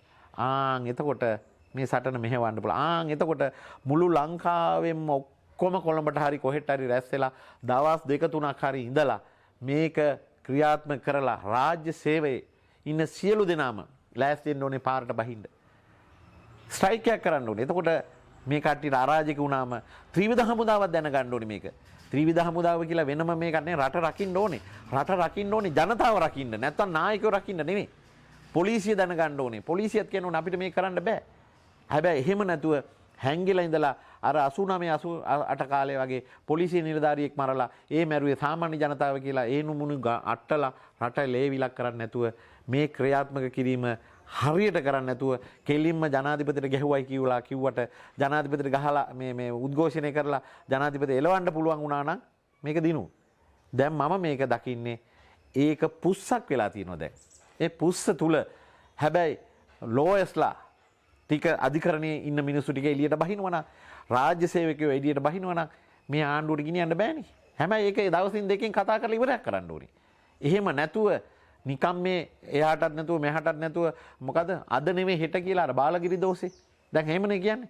තරුණයෝ මෙහෙම ගියොත් මේ තරණය මේක ජයග්‍රහණය කරන්න අපිට පුළුවන් වෙයිද? එහෙම නැත්නම් මේ පාසල් ළමුන්ට ඉඳලා මේ වෙලාවට මේ කවුද මේකට මේ යොමු කරලා තල්ලු කරන්නේ? මෙහෙමයි. මේක කවුරුවත් තල්ලු කරන්නේ නැහැ. ඇත්තටම අසහනයක් තියෙනවා. අද ගම් මට්ටමේ බැලුවොත් අපි මේ සාමාන්‍ය කුලී වැඩකාරයෙක් බලමු. සාමාන්‍ය රුපියල් 1000ක වැටුපක් ගත්ත මිනිස්සෙක් ඒ මිනිස්යාගේ ඇඟේ අමාරුවටත් අපි නිකන් සාමාන්‍යයෙන් කියන ෂොට් එකක් දානවා කියලා. ඒකටත් මුදලක් වියදම් කරපුවාම අර මිනිස්යා ගාව 600ක් 650ක් තමයි ඉතුරු වෙන්නේ. ඒ මිනිස්යා ඒකත් ගෙදර අරගෙන යනකොට ඒ ළමයාට ඉස්කෝලේ යන බඩු ටික ගන්න ගියාව ඒ සාමාන්‍ය ඔබතුමා හිතන්න බස් වල යන්නේ ළමයි. ඒ බස් ගාස්තුවත් ගෙවා ගන්න පුළුවන්ද? එතකොට හාල් සේරුවක් ගත්ත රුපියල් 200යි 250යි. ඊට පස්සේ මාළුවක් ගත්තොත් 3-5 වලට බඩු කොහෙන්ද? එතකොට ඒ වගේ ආර්ථික අපහසුතාවක් තියෙන එක උපරිමයි. හැබැයි මේ උපරිමතාවය තේරුම් අරගන්න බැරි නම් මේ ගොන් ආණ්ඩුවට අපි මොනවද කියන්න වෙන්නේ? එහෙම රටක මේ ඔක්කොටම ස්වාධීනව බලන බුද්ධිමතුන් විද්වතුන් ඉන්නවා. මේ විද්වතුන්ට මං ඉල්ලීමක් කරන්නේ කඩේ යන්නේ නැතුව මේ තරුණ පිරිස මෙහෙවගෙන එක්කෝ මේ ආණ්ඩුව පළව හරින්න කටයුතු කරන්න ඕනේ. එහෙම නැත්නම් මේ ආණ්ඩුව ලව්වම මේ රටේ සම්පත් ඒක රාශි කරලා ජනතාව සහන සලසන්න ඕනේ. මේ සහන සලසන්න ඒ මිනිහා අර මිනිහාද මේ මිනිහා මේ විදිහට ඒ මිනිහාගේ ජාතිය මොකද්ද ඒ මිනිහාගේ කුලය මොකද්ද ඒ මිනිහාගේ ආගම මොකද්ද කියන එක නෙමෙයි යුතුයකම. මොකාගේ යකාගෙන් හරි තමන්ගේ වැඩේ අරගන්න ඕනේ. එහෙනම් මේ වැඩේට මම දැනට දන්න එකම සුදුස්සා රනිල් වික්‍රමසිංහ. ඒකට විදම විදේශ රටවල් වල සම්බන්ධකම් තියෙන මේ මිනිසයාට. එහෙමනම් ඇතුළ මෙහෙවන්න පුළුවන් තවත් නායකයෙක් හොයා ගන්න ඕනේ. ඒ මිනිසයාටත් ඒ තානාන්තර දීලා ඒ බල දීලා ඕවා කරන්න පුළුවන් මැති ඇමතිවරු ඉන්නවා. බැරි කමක් නැහැ. මේ මැති ඇමතිවරුන්ගේ වෙලා තියෙන ඔයා බලන්න පාර්ලිමේන්තුවේ ගිහිලා ඉඳගෙන ඉන්නකොට කී දෙනෙක් නිදිද? මැති ඇමතිවරුන්ට ඔයා සාමාන්‍ය බලන්න 80 පැන්නම අපිත් ඒ කාලට යනවා. 75 80 පැන්නම ඒ මිනිහාගේ මොලේ පොඩි එකෙක්ගේ වගේනේ. ආයෙත් යන්නේ පල්ලෙහාටනේ. එතකොට ඒ වගේ මිනිහේ කල්පනා බලන්න ගාමිණී ලොකුගේ වගේ මිනිහෙකුට විදුලි බල ඇමතිකම දුන්නට වැඩක්ද? ඒ වගේම වාසුදේව නානක්කාර වගේ මිනිසෙකුට ජල සම්පත් දුන්නට වැඩක්ද? අනිත් එක ඔබතුමා මෙහෙම එකක් හිතන්න. රටේ සම්පත් විනාශ වෙන ක්‍රමවේදයක් මම ඔබතුමාට කියන්නද? මේ වෙනකොට ලංකාවේ තියෙන ජල උල්පත් වල තියෙන ජලය සියලු දේ ඒවටම පොම්ප කරලා අරගන්නවා ජල සම්පත් මණ්ඩලයට. මේ ජල සම්පත් මණ්ඩලයේ ගමේ මිනිහාගේ වතුර ටික අරගෙන මේව අරගෙන යන්නේ කොහෙටද? කොළඹට. ඊළඟට බලන්න UD එකක් කියලා ගම සංවර්ධනය කරන්න කියලා හදනවා. අද හදපු අලුත් නගර එකක්වත් සංවර්ධනය වෙලා නැහැ. එහෙමනම් මේවා විනාශ වෙන්න දෙන්නේ නැතුව වැඩපිළිවෙලක් හදා ගන්න ඕනේ මේ ප්‍රදේශය දියුණු කරන්න. එහෙම නැතුව ඒ ප්‍රදේශයේ මුදල් ඒ ප්‍රදේශයේ සංසරණය වෙන්න ඕනේ. එහෙම නැතුව මේවා ඔක්කොම කොළඹට ඇදලා ඒ ඩොලර් ටික ඔක්කොම අරගෙන රටපටවනවා නම් මුන්ට හෙන වදිනවනේ. ඉතින් ඒ නිසා අපි කියන්නේ මේකට විශ්වවිද්‍යාල විද්වතුන් ඒ වගේම සාමාන්‍ය ජනතාවගේ විද්වතුන් නායක හාමුදුරුවෝ පාදස්ලා ඒ වගේම මං හිතන්නේ අපේ ක්‍රිස්තියානි පූජකතුමා මැල්කම් මැතිතුමා පූජකතුමා එතුමා කෙලින්ම කියනවනේ මේක වෙනස් කරන්න කියලා. කෝ අපේ මැති ඇමති අනිත් මේ නායක පූජකවරු මේක කියනවා. කිසි කෙනෙක් ඒක කියන්නේ නැහැ. එහෙමනම් දැන් උන්වහන්සේම පිළිගන්නවා මේ පාස්කු ප්‍රහාරය තුල යම්කිසි හස්තයකින් මේක ක්‍රියාත්මක වුණා. ඒකේ සාපේ තමයි මේ වදින්නේ කියලා. එතකොට බලන්න මෙච්චර කල් අවුරුදු ගණනක් රටට බොරුවක්නේ මේ පෙන්වුවේ අර ආත්වඩංගුට ගත්තා මෙයා ආත්වඩංගුට ගත්තා. ඒ ගත්ත සියලු දෙනාම නිදහස් කරානේ. කුරුණෑගලින් ගත්ත අර වෛද්‍යවරයාට සාක්ෂි දුන්නා. මේවා කරා උද්ඝෝෂණ කරා නීති අංශයට නඩු දැම්මා. මොනවාද කරන්නේ? නිදොස්කට නිදහස් කරා. වැටුපුත් දෙන්න. එතකොට මොකද්ද මේ කාවද මේ රවට්ටන්නේ? එතකොට මේ සියලු කටයුතු තුල ඇති වෙන්නේ මිනිසුන්ට අරාජිකතාවයක් නෙමෙයිද? එහෙනම් මේ අරාජිකතාවය තුල තවත් මේක බලන් ඉන්නවද මිනිස්සු බලන් ඉන්නේ නැතුව සැලැස්මක් එක්ක යනවද? මේ ආණ්ඩුව ගිනිච්ච සැලැස්මමනේ දැන් මේ උද්ඝෝෂණ වල කරන්නේ. එක තැන්වල එක උද්ඝෝෂණ. අරයා ජනප්‍රිය වෙන්න යා උද්ඝෝෂණ කරනවා. මෙයා ජනප්‍රිය වෙන්න මෙයා උද්ඝෝෂණ කරනවා. පොලිසිය උසස් නිලධාරියා තරු ගහනවා. කඳුළු ගෑස් ගහනවා. අර අවංකව මම දැක්ක එදා කුරුණෑගල පොලිස් නිලධාරීන් 4 දෙනෙක් අර කියන කතාව අහපුවම ඇස් වලට කඳුළු ආවා. මේ පොලිස් නිලධාරීන් ඉන්නේ පිටරටින්ද? නෑ. හැබැයි මේකෙත් හොඳට මතක තියාගන්න මේ සටන් මෙහෙවනකොට තනි සටන් මෙහෙවනකොට මේ වගේ මේ CIA වගේ විවිධ සංවිධාන මේවා තුලට රිංගලා මේවා අරාජික කරනවා. මේ අරාජික කිරීම තුල රට විනාශ වෙනවා මිස රට මේවා වෙන්නේ නැහැ, අලුත් වෙන්නේ නැහැ. දැන් බලන්න දැන් මේ ওই 225ම එලෝලා තරුණයෝ දැන් අලුත් කණ්ඩායමක් හදනවා කිව්වා. දැන් හෙට මේ ආණ්ඩුව විසිරුවා. තරුණයන්ට අලුත් සැලැස්මක් තියෙනවද? තරුණි හදලා තියෙනවද මේ අලුත් කට්ටියක් මෙන්න මේ කට්ටිය තමයි අපි රත්තොට්ට දාන්නේ, මාතලෙට දාන්නේ, කොළඹට දාන්නේ, ගාල්ලට දාන්නේ, යාපනයට දාන්නේ කියලා තියෙනවද? බලන්න ඒකෙන්ම අපි අරාජිකයි කියලා තේරෙන්නේ නැද්ද? ආයෙත් අර මිනිස්සු නෙවෙයි දෙන්නේ. දැන් බලන්න මෙච්චර ආර්ථික අපහසුතාව තියෙද්දි මෙච්චර ප්‍රශ්න තියෙද්දි මේ ආණ්ඩුවට පක්ෂව පෙළපාලි යන රටක් නේ මේක. එතකොට ඔබතුමා හිතනවාද මුළු රටම මේ අපිට මේ ඉන්නවා කියලා? ඇයි ඒ? තමන්ගේ සන්තෝෂමට කඩේ යන කුලියට කුලීකාරයෝ ඉන්නේ මේ දැන්. මන් දන්නේ මේක මොන තත්ත්වෙද කියලා. දැන් ඇත්තටම ආණ්ඩුවට විරුද්ධව යන මිනිස්සු නම් සුව මේකෙන් යන්නේ. බලන්න ඒ ගෑස් එක ගන්න එන අම්මා තාත්තා ප්ලාම් තෙල් පොලිමේ ඉඳලා මේක වැඩිපුරම බලපාන්නේ කාටද? කොළඹට. කොළඹ මං හිතන්නේ ලක්ෂ ගාණක් ෆ්ලැට්ස් වල ඉන්නවා.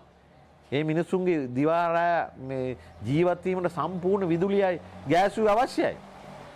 කෑමයි. කෝ ඒකට මේව එකක්. එහෙනම් අපි ඔක්කොම එක මුතු වෙලා ඉදිරියට එන්න ඕනි කියලා මගේ අදහස. අනිත් එක මේ වෙලාවේ මම දකිනවා මේ දවස්වල හැම ප්‍රාදේශීය ලේකම් කාර්යාලයටම කෝටි ගණන් සල්ලි පොම්ප කරලා තියෙනවා මේ ජනතාවට බඩු ලබා දෙන්න. 125ක් ඒ පුජ්‍යලයා ගෙවන්න ඕනේ. ඒ පුජ්‍යලයා රාජ්‍ය සේවකයෙක්ද, පොලිස් නිලධාරියෙක්ද, එහෙම නැත්නම් දුප්පත් පිනියද කියලා නෑ. ඒ දේශපාලනයන්ට නම් කරන්න පුළුවන් මෙයාට ෆ්‍රිජ් එකක් ඕන නම් ෆ්‍රිජ් එකක් දෙන්න කියලා. මෙයාට ලයිට් එන්ජින් එකක් ඕන නම් ලයිට් එන්ජින් එකක් දෙන්න පුළුවන්. 125ක් දුන්නවා 175ක් මේකෙන් දෙනවා. ඒකෙන් මොකද කරන්නේ? ඒ රාජ්‍ය නිලධාරීන් තමන්ගේ කමිෂන් එක ගන්නවා. මොකද්ද මේ ටෙන්ඩර් මොකද්ද ප්‍රසම්පාදන මේවකට ගන්නෙ? හොඳම බඩුව ගන්නවා කියලා ජපන් මිල ගන්න ගන්නෙ. හැබැයි දෙන්නේ චීන බඩුව. ආයි කවුද ගිහින් මේක බලන්නේ?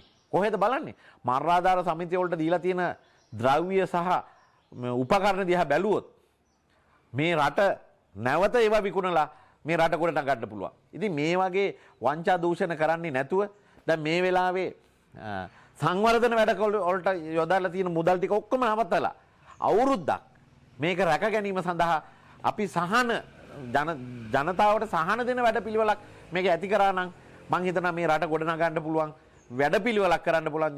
ජනාධිපතිතුමාට දැන් මං දැක්කා ඊයේ පෙරේදා තියෙනවා ජනාධිපතිතුමාට උපදෙස් දුන්නා වැරදි නිලධාරීන් කියලා. ජනාධිපතිතුමා අවුරුදු ගාණක් හමුදා පාලනයක් කරපු පුජ්‍යලෙක්. මේ රටේ යුද්ධයක් කරනකොට ඒ වැඩපිළිවෙලට දායකත්වයක් කියලා පුජ්‍යලෙකුට ආයේ වෙනම උපදෙස් දෙන්න කණ්ඩායමක් ඕනේ නැහැ. මේ පාලනය සාමාන්‍ය මිනිහෙකුට කරන්න පුළුවන්. මේ කඩයක් කරනවා වගේ වැඩක් නෙමේක. ඒ නිසා සියලු දෙනා එකතු වෙන්න. එහෙම නැතුව අතන උද්ඝෝෂණයක් තියලා මෙතන මිනිහෙකුට ගහලා අතන මිනිහෙක් මැරුණා කියලා මේක මේවා කරලා තවත් අරාජික කරන්න නැතුව මිනිස්සුන්ට හාල් ටික අඩුවට දෙන්න බලන්න. බලන්න ඩඩ්ලිව මෙල්ල කරගන්න බැරි වුණානේ මේ ආණ්ඩුවට. හැබැයි ජනතාව මෙල්ල කරන්න කඳුළු ගෑස් ගහනවා. ජනතාව මෙල්ල කරන්න හදිසි නීතිය පාවිච්චි කරනවා. අර ඩඩ්ලිව මේ පාර්ලිමේන්තුවේ ඉන්න ඇමති කෙනෙක්ගේ තියෙනවා හාල් මොලවල් ඒවල් අරගෙන අඩුවට දෙන්න ලෑස්ති කරේ නැහැ. ඉතින් කොහොමද අපි මේව කරන්නේ? 7:25ට සීනි ගෙනාපු ඒවා. ඒවා මේවා පුරවලා තියෙනවා ගබඩාවල. මට මේ ඊයේ පෙරේදා මේ පුඩ් සිටියක් කරන මහත්මිය කිව්වා. ඒ මහත්මයාගේ ඩ්‍රයිවර් කිව්වේ මට ලොකු අක්කර 10 15 ගබඩා තියෙනවලු. ඒ වගේ බඩු පුරවලාලු. අද ලොකු මුදලාලිට තමයි මේකේ වාසිය ඇවිල්ලා තියෙන්නේ. මොකද අද මිල පාලනය කළා පාවෙන්න ඇරලා. අද හාල් ගත්ත මිනිහට දැන් බලන් හිටන්න අවුරුද්ද වෙනකොට හාල් කිලෝ එක රුපියල් 300ට යනවා. කාටද මේකේ ලාභය යන්නේ? අර මුදලාලිට. එතකොට මේ මුදලාලි ලාභය ලබනවා දුක් විඳින්නේ කවුද? ජනතාව. ඉතින් ඇයි මේක හමුදාව පාලනයක් හරි මොන පාලනයක් හරි දාලා මේ ජනතාවට අවශ්‍ය මේ අවුරුද්දට වෙන මොනවත් එපා මේ තව දවස් 2යි 3යි තියෙන්නේ. මේ අවුරුද්දට කන්න දෙන්න වැඩපිළිවෙලක් හදන්න බැරි ආණ්ඩුවක් මොකටද අපිට? ආණ්ඩුවක් තියෙන්නේ මොකටද? ආණ්ඩුව තියෙන්නේ ජනතාවගේ නීතිය ආරක්ෂාව ඒ වගේම ඒ මිනිසුන්ගේ ඕනෑකම් හරි ගස්සලා දෙන්න. සෞඛ්‍ය පාසුකම් ටික හරි ගස්සලා දෙන්න. මේ කිසි දෙයක් අද මේ ජනතාවට හදලා දීලා නැහැ. අද බලන්න ස්පිතාලයකට ගිහිල්ලා පැනඩෝල් පෙත්තක් හොයාගන්න තියෙනවද? අද ස්පිතාලෙට ගිහිල්ලා අර ස්ටෙන්ට් මේකක් ගන්න තියෙනවද? හැබැයි ජේඑම් එක එදා කෑ ගැහුවා පඩි වැවුනේ කියලා. දැන් අද කෑ ගන්නවා බෙහෙත් ඕනි කියලා. එතකොට ජේඑම් එක මේ ටීසලා දන්නේ නැද්ද මේවා? එතකොට මහ බැංකුවේ අධිපති මේවා දන්නේ නැද්ද ඩොලර් ප්‍රශ්නයක් තියෙනවා කියලා? එදා හිටපු ඇමති මුදල් ඇමති මේවා දන්නේ නැද්ද? එහෙනම් මේ අය මේවා දැනගෙන මිනිස්සුන්ව රවට්ටලා වහගෙන තමයි මේ ගමන ගියේ. ඒ නිසා කරුණා කරලා තමුන්නාන්සලා සියලු දෙනා පක්ෂ කුල ආගම් ಜಾති ભેද අමතක කරලා ගෝඨා ගෙදර යන්න ඕන නම් දෝසාභියෝගකට පාර්ලිමේන්තුවේ 225 අස්සම් කරාද 225 ගෙදර යවන්න ඕන නම් ඔයාලා ඊට පස්සේ ඒ ගෙවල් රැකලා උන්ට එළියට එන්න දෙන්නේ නැතුව පාර්ලිමේන්තුවට යන්න දෙන්නේ නැතුව උන්ට වැඩපිළිවෙලක් හදන්නේ. එහෙම ඇරෙන්න බොරුවට කෑ ගහලා බොරුවට දේපල විනාශ කරලා වැඩපිළිවෙලක් හදන්න නැතුව තරුණයන්ට ඉල්ලීමක් කරනවා. තරුණකම තිබ්බට බෑ, හදිස්සි කෝපය තිබ්බට බෑ. වැඩපිළිවෙල ක්‍රමානුකූලව කරන්න. ඒකයි ওই 50 පැන්නට පස්සේ ජනාධිපතිකම් කරන්න දෙන්නේ. දැන් මේ තරුණයෝ ගිහිල්ලා හිටකම් වෙඩි දීපන් කිව්වොත් වෙඩි දිනනවනේ. ඉතින් ඒ නිසා මේ වැඩපිළිවෙල සාර්ථක කර ගැනීම සඳහා සියලුම ජනතාව එක තැනකට එන්න. හැබැයි මම මේක කොච්චර කිව්වත් JVP එන්නේ නැහැ එතෙන්ට. සමගි බලවේගය එන්නේ නැහැ එතෙන්ට. මෛත්‍රීපාලගේ ටීම් එක ශ්‍රී ලංකා නිදහස් පක්ෂය එතෙන්ට එන්නේ නැහැ. ඉතින් එහෙම එන්නේ නැතුව ආණ්ඩුව එන්නේ නැහැ. ඔව් මේක මේ සම්බන්ධ මම අහන අවසාන ප්‍රශ්නය. දැන් මෙතන වසර 74ක් මේ අපේ රටේ මේ ප්‍රශ්නයට 74ක කාලයක මේ පුද්ගලයෝ වක්කියන්නේ. ඒක අඩු වැඩි වශයෙන් තමයි වගකීම් තියෙන්නේ ඒගොල්ලන්ට. දැන් මෙයා ආවේ 2020 දේශපාලන රජයේ නිලධාරියෙක්. මේගොල්ලෝ කියන්නේ මේ ගෝඨාගෝ කියන විතරනේ අනිත් ඒවා ඔක්කොම හොඳයිද? නෑ. මෙතන මෙන්න මෙහෙම සිද්ධියක් තියෙනවා. මේක අවංකවම මේවා කරන්නේ ගෝඨා විතරක් ජනාධිපති වුණා නෙවෙයි කැබිනට් මණ්ඩලයක් තියෙනවා. මේ කැබිනට් මණ්ඩලයේ එක එක්කෙනාට තියෙනවා Tamanට කරන යුතුයකම්. ඒක ක්‍රියාත්මක කරන්න ඕනේ. දැන් මේ ගෝඨට මේ බලය දෙද්දී මේ ගෝඨගෙන් බලය උදුර ගන්න කී දෙනෙක් ඉන්නවද කියන්නකෝ මට. මහින්ද රාජපක්ෂ පුතාව එළියට දාගන්න එතන try කරනවා. බැසිල් බලනවා මහින්ද රාජපක්ෂරත් කෙලලා පුතාටත් කෙලලා මම ඉන්නම් කියලා. ඒ අතරින් තවත් නැති ඇමතිවරු ඉන්නවා ඒකේ පක්ෂයේ වීරවංශලා එහෙම නැත්නම් ධම්මන් පිළලා අපිටත් අගමැතිකම මෙතෙන්ට එන්න පුළුවන් කියන මාපිත් මොන හරි උඩර වැටියක් ගහන්න ඕනේ කියලා. ඒ ඔක්කොමත් එක්කම ඉන්නවා අපේ JVP එකේ නායකයා. ඒකම ඉන්නවා සජිත් ප්‍රේමදාස මැතිතුමා. එතකොට මේ ඔක්කොමලා නායකයොත් එක්ක මේ හැම එක්කෙනාම සම්බන්ධකම් තියෙනවා. ඊළඟ මැතිවරණයේ අපේ ආණ්ඩුවක් ආවොත් අපි උඹට මේක දෙනවා. ඔබ නිසා මේක කකුලෙන් අදපන්. මේක මෙහෙම කරපන්. ඊළඟට ගෝඨාභය රාජපක්ෂ මැතිතුමා තේරුම් ගන්න ඕනේ Taman රාජ්‍ය සේවයේ ඉඳලා Taman සුදුස්සපත් කරන්න. දැන් Tamanට මල් අක්කා කවුද අයියාම අගමැති කරන්න අවශ්‍යතාවයක් නැහැ නේ. ඒකට හොඳ බලපුළුවන්කාර දක්ෂය හොඳ පුද්ගලයෙක් දාන්න තිබෙන්නේ නැද්ද? මෙයාලගෙන් පවුලේ කී දෙනෙක් ඉන්නවද බලන්න. සසේන්ද්‍ර රාජපක්ෂ, මහින්ද රාජපක්ෂ, නාමල් රාජපක්ෂ, බැසිල් රාජපක්ෂ, තමල් රාජපක්ෂ මේ ඔක්කොටම හොඳ ඇමතිකම් දුන්නා. මේ මිනිසුන්ට කඩේ ගිය අනිත් මැති ඇමතිවරුන්ට පොඩි වේදනාවක් ඇති වෙනවනේ. තමන්ට මේ ඉස්සර බලන්න ඉස්සර මැති ඇමතිකම් දුන්නේ මම දන්න කාලේ මම ජයර්ට මේ සියලු දේ හොඳයි කියන්නේ විදුලි බලය ඇමතිකම දුන්නේ දයාරත්නට. ඒ කවුද? විදුලි ඉංජිනේරුවෙක්. ඊළඟට බලන්න මහවැලිය දුන්නේ ගාමිසා නායකට. ඊළඟට බලන්න උසස් අධ්‍යාපන දුන්නේ ලලිත් ඇතුළත් මුදලිට. ඒ උසස් අධ්‍යාපන ඇමතිකම ගන්න පුළුවන් මිනිහෙකුට. ඒවා තේරුම් අරගන්න පුළුවන් මිනිහෙකුට. ඒ වගේ ඒවා දුන්නේ ඒ සුදුසුකම් බලලා. දැන් මේකේ බලන්න මැති ඇමතිවරු පඳුරු ගස් ගන්න ඉන්නවනේ. බති කැමති කෙනෙක් මොකටද? බති කර්මාන්තය දැන් දිනු උනාද? මොනවද කරාඹු නැටි ඇමතිත් ඉන්නවනේ. ලෝකේ කොහෙද කරාඹු නැටි ඇමතිලා ඉන්නේ? ඇයි මේ කැබිනට් එක 10-15 දෙනෙක්ගෙන් මේක ක්‍රියාත්මක කරන්න බැරි? ඇයි මේ ගිය හැම එකටම දෙන්න ඕන ඊළඟ මැතිවරණය දිනා ගන්න සන්තෝසම්. ඒ නිසා තමයි මේ 74කම මේ විනාශය ඇති වෙලා තියෙන්නේ.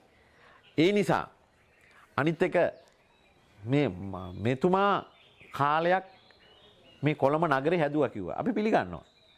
හැබැයි එතුමා අමාත්‍යාංශේ ලේකම්. ඒ ලේකම්ට ඇමති කෙනෙකුත් හිටියානේ.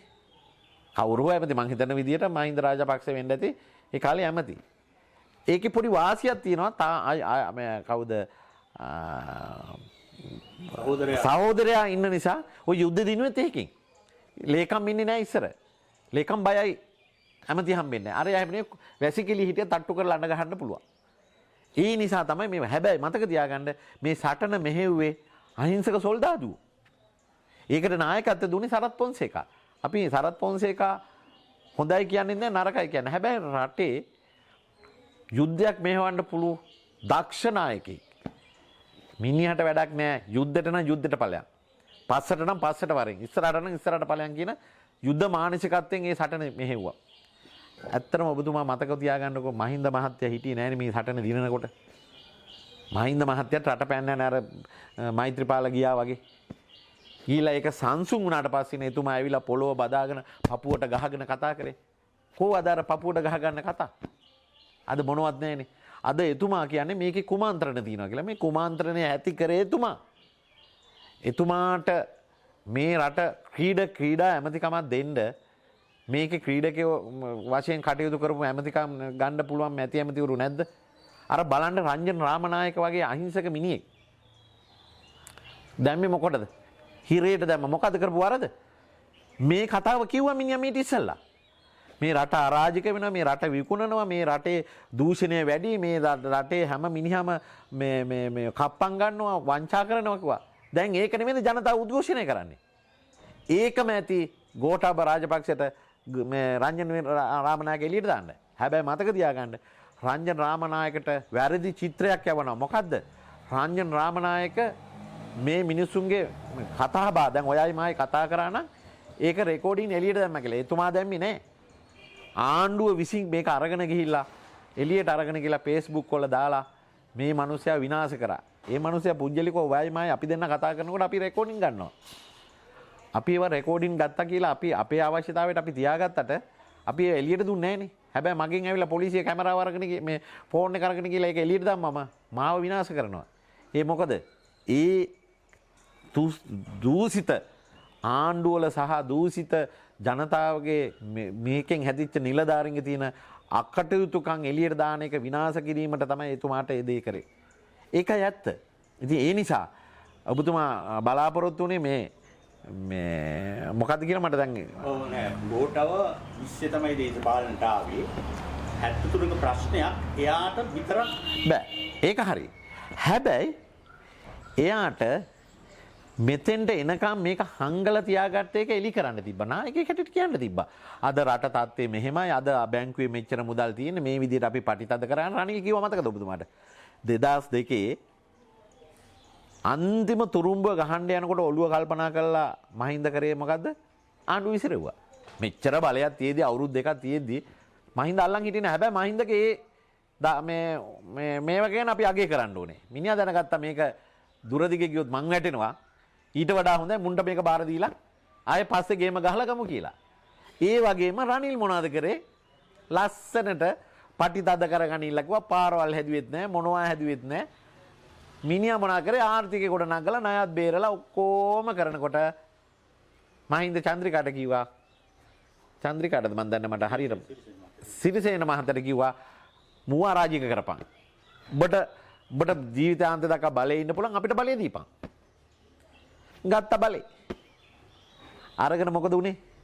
ඒ වෙලාවේ රනිලේත් හදිසි උනේ නැහැ. රනිල් නෝනාට කිව්වා ඇඳුම් බෑග් එක ලෑස්ති කරපන්. මම යනවා අරලියගහ මන්දිරේ පිරිත් අහන්න කියලා. එතුමා පිරිත් නෙමෙයි ඇහුවේ. එතුමා උපක්‍රමශීලීව විසරද නීති විසරදයෙන් ඇහුවා මේක නීති අනුකූලද කියලා. නෑ කිව්වා. ඒ දේ හැදෙනකන් මිනිස්සු අරලියගහ මන්දිරේ අල්ලගෙන හිටියා. ඒකෙදි කට්ටිය කිව්වා මෙයා එළියට ගියේ නෑ. එයාව යවන්න ඕනේ කියලා. ඒක එහෙම නෙමෙයි. එයා ඊළඟට මතකද ඔබතුමා 2002 මෙයා පෙරදුනාට පස්සේ බෑග් එකත් අරගෙන මිනිස්සයා ගෙදර ගියේ බෑග් එක විතරයි. ඔය මහින්දලා වගේ කන්ටේනර් වලින් හරි කැබ් වලින් හරි මේවා ගන්න සල්ලි ඇද්දේ නෑ. අනිත් එක මුගක් දෙනෙක්ගේ මතයක් තියෙනවා රනිල් වික්‍රමසිංහ මහින්දලාට කඩේ යනවා කියලා. ඔබතුමා හිතනවද ඔබතුමාගේ බලය ලබා ගන්න තියෙද්දි ඔබතුමා තව කාටවත් කඩේ යයි කියලා? හැබැයි මිනිස්සුන්ගේ ಗುಣධර්ම තියෙනවා. මිනිහෙක් පෙරදිලා ඒ මිනිහා ගෙදරට යනකොට ඒ මිනිහට හැබැයි මහින්දලා ඒක කරයි රනිල්ට. හැබැයි රනිල් ඒක කරේ නෑ. මහින්දට ගෙදර යන්න ආරක්ෂාව දුන්නා. ඒ රැල්ල මොකද්ද කරේ? වීරවංශලා ඔය අද කෑ ගැහුවට එළියට බැහැලා ඔය මේ කවුද ධම්මම් පිළර කෑ ගැහුවට එළියට බැහැලා ඔය යක්කු තමයි ඔය මිනිස්සු අයින් කරලා තීදි මිනිස්සු එළවුවාට පස්සේ නැවත මේ කරලියට ගෙනාවි. නැද්ද? ඒ කරලියට ගෙනල්ලා ඒ විපාකේ අද ඒ මිනිස්සුන්ගේ උඩින් මරිනවා. එහෙනම් මේකට වග කියන්න ඕනේ ඒ ආණ්ඩුවෙම පැවතිච්ච මිනිස්සුන්ගේ ඇතිවෙච්ච මේ මොනවාද මොකටද ගෙනාවේ? මේ මහජනයට ආදරේට නෑ තියෙන නඩු ටික අයින් කරගන්න. සියලුම නඩු අයින් කරගෙන දැන් තියෙන මේ වෙනකොට කවුරුත් හොරකම් කරලා නෑනේ මේ වෙනකොට. දැන් බලන්න අර බැඳුම් කරේ ගැන කතා කරා මහා ලොකුවට කිව්වා ලොකු මේවා එක කළා. නිදොස් කොට නිදහස්.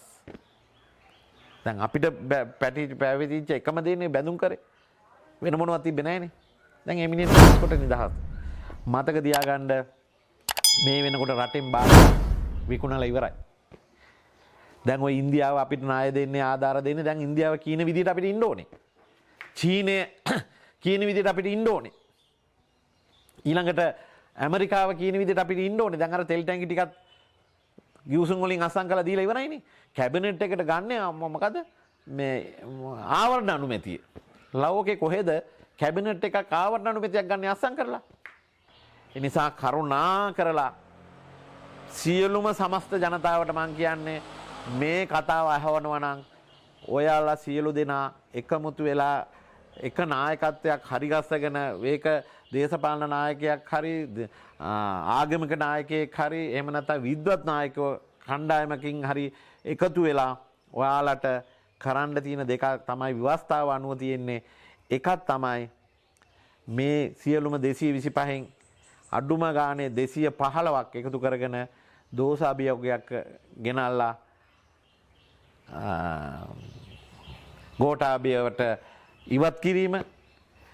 දෙවෙනි කරුණ තමයි මේ සියලු දෙනාම එකතු වෙලා උද්ඝෝෂණයක් ඇති කරලා මහජන මතයක් ඇති කරලා මේ ආණ්ඩුවට බලපෑමක් කරන්න ඕනේ. උඹලට යන්නම බැරි නම් මෙතෙන්ට ඉන්න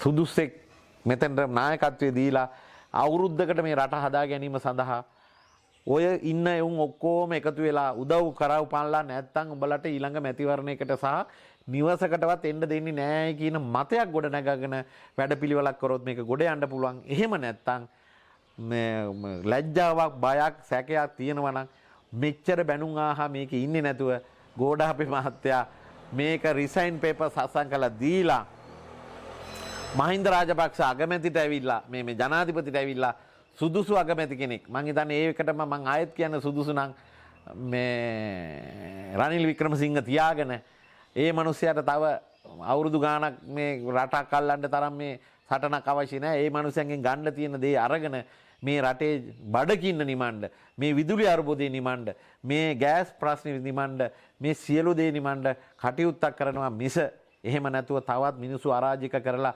එහෙම නැත්තම් සමස්ත මුළු ජනතාව රාජ්‍ය සේවකයෝ පෞද්ගලික අංශ ඉස්කෝල හැම තොක්කම එළියට බැහැලා මේ සටන ඉවර වෙනකන් වීදි සටනක් කරන්න ඕනේ ආයුධ සංනද්ද නැතුව කරලා මහජන එතකොට මේ මිනිසුන්ට තේරෙයි මේ කවුද කොහෙද ඉන්නේ කියලා. එහෙම නැතුව මේ මිනිස්සු මහා මග මරන්න එපා. දැන් දැනටම මිනිස්සු 10ක් 15ක් මැරලා තියෙන පෝලිං වල.